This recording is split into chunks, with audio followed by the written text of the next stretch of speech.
Hi friends, అందరూ ఎలా ఉన్నారు? బాగున్నారా? నేను కూడా బాగున్నానండి. ఇవాళ గ్రీన్ చికెన్ వండానండి. గ్రీన్ చికెన్ అని ఏంటని అనుకుంటున్నారా? అదేనండి, పచ్చిమిర్చితో వండాను. కారం వేయలేదు ఇవాళ. పచ్చిమిర్చి, కొత్తిమీర, టమాటా, అల్లం వెల్లుల్లిపాయ పేస్ట్ వేసి ఇవాళ వండానండి. ఎప్పుడు వండాను చాలాసార్లు, కాబట్టి మీకు చూపించలేదు. మీకోసమని ఇవాళ వండాను. దీని టేస్ట్ అయితే చాలా బాగుంటుందండి. ఎలా వండాను ఏంటి పూర్తిగా చూడండి వీడియో. ప్రాసెస్లోకి వెళ్ళిపోదామా? మరి కడాయి పెట్టుకున్నానండి, ఆయిల్ వేస్తున్నాను. ఒక కప్పుడు ఆయిల్ వేస్తాను.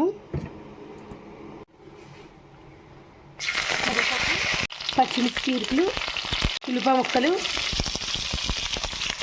బాగా ఫ్రై అవ్వాలండి.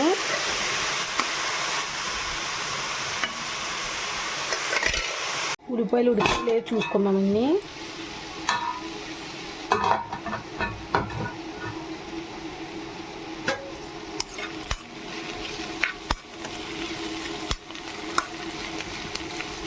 ఇంకా ఫ్రై అవ్వాలండి ఉల్లిపాయలు ఫ్రై అయిపోయినాయండి. ఇప్పుడు పేస్ట్ వేసుకుందాం. ఇది పచ్చిమిర్చి, కొత్తిమీర, ఉల్లిపాయ, టమాటా, అల్లం ముక్క, ఎల్లుల్లిపాయ పేస్ట్ అండి. ఈ పేస్ట్ వేసుకుందాం ఇందులోను. పేస్ట్ వేసుకున్నాక కలుపుకుందామని అంతాను. కాస్త ఫ్రై అవ్వాలి. ఇది పచ్చివాసన పోయేదాకా ఫ్రై చేసుకోవాలి. ఫ్రై అయిపోయిందండి. ఆ పచ్చివాసన కూడా పోయింది ఆ పేస్ట్ వేసుకున్నాక. ఇప్పుడు చికెన్ వేసుకుందాము. ఒక స్పూన్ పసుపు, కల్లుప్పు అండి. ఇది సరిపడకే వేస్తున్నాను. కావాలితే మళ్ళీ వేసుకోండి చూసుకుని. కలుపుకోవాలండి ఉప్పు పసుపు అంత పట్టేలాగాను.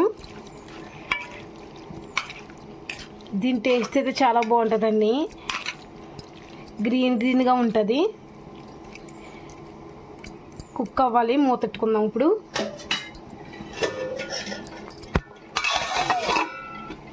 ఒక 5 నిమిషాలు ఉడికిన తర్వాత మళ్ళీ కలుపుకుందాం. ఒకసారి చూసుకుందామండి, కలుపుకుందాము.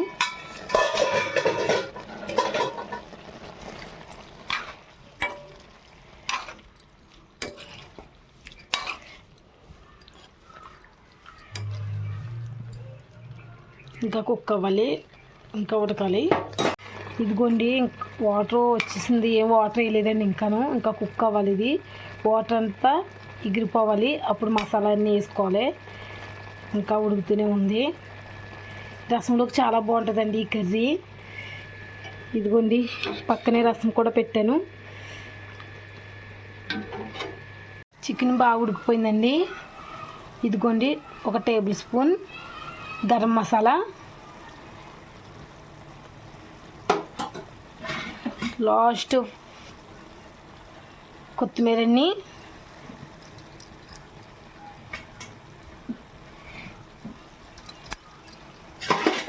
ఒక 5 నిమిషాలు మగ్గితే ఇంకా కూర రెడీ అయిపోయినట్టేనండి.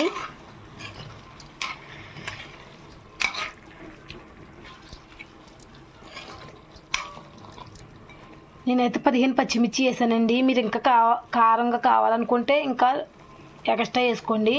నేను అంతే వేసాను, 15 వేసాను. ఇందులో కారం కానీ ఏమీ కానీ వేయలేదండి. ఎప్పుడు కారంగానే కదండి ఇవాళ పచ్చిమిర్చితో వండాను. ఇలా చికెను బాగుంటుంది అని. రసంలోకి అయితే చాలా బాగుంటుందండి. రసం కూడా పెట్టాను.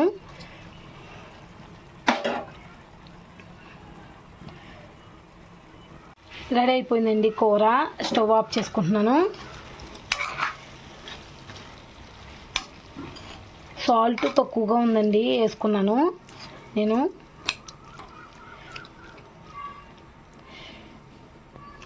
దీని టేస్ట్ ఎలా ఉందో చూసి చెప్తాను మీకు. టేస్ట్ చూసానండి, చాలా బాగుంది. చాలా కారంగా కూడా ఉన్నది. రసంలో సరిపోతుందండి. మీరు కూడా ట్రై చేయండి. లైక్ చేయండి, షేర్ చేయండి, సబ్స్క్రైబ్ చేయండి. Thank you. బాయ్.